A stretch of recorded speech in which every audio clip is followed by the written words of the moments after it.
I'm Abdul and I'm type 2 diabetic. I've had diabetes since the year 2000, so it's about 14 years now. I don't fast during Ramadan. I used to prior to being diagnosed with diabetes, but I don't fast for the reasons that as a Muslim, I believe that our body is a gift from Allah, and He has the power to kill the body, and He has the power to create ailments and so on. Our job is to try and look after ourselves and make the most of what we have.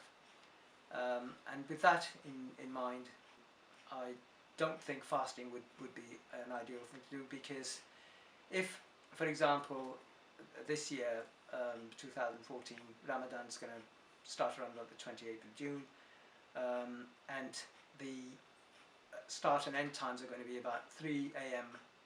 Till 10 p.m. or so the next day. The problem with that is, so we're going to go without food for 18-19 hours.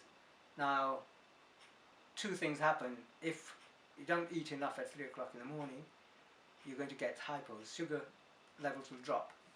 So in order to compensate for food for the next, or energy for the next 18 odd hours, you need to eat huge amounts. The problem with that is that when you're having huge amount of food in one go, that's going to, your sugar levels are going to be sky high. And then at 10 o'clock at night, when you open your fast and you eat some more, the gap between the two meals is so short that having huge amount of food would obviously mean that your sugar levels are going to be high for the whole of the month. And the result of that is the damage to your body, internal and external organs, and I don't think that's what God had intended for us to do. There are alternatives. When you're exempt from fasting for certain reasons, there are alternatives, and one of the alternatives is to give the equivalent of a meal or two per day to a charity, or feed the poor. And I try and do that. I just give the money to a charity. But also, if you're in a position, which not many of us are fortunately in this country, but if you're in a position where you can't afford to pay, then just mere praying and asking Allah for forgiveness is sufficient.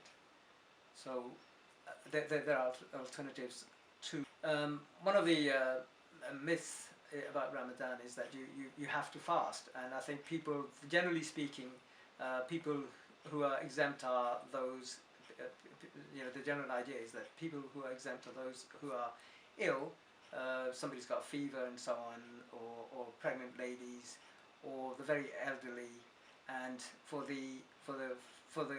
those with temporary illness, or the ladies, pregnant ladies, they can at a later date they can complete their fasting. But for someone who's older person, or someone who's diabetic, obviously that the health is going to deteriorate, and therefore they haven't got this option of fasting later on. So it makes sense to think that if I'm not going to be able to fast, what's the alternative to that? And I think sometimes people do get over emotional, and they think they're pleasing Allah by fasting, regardless of what their condition is. And I think that's something that needs to be looked at, and people think about that as well. That is that what you're really doing by ruining your health? Is this what Allah wants from you? I'm sure that's not what it is.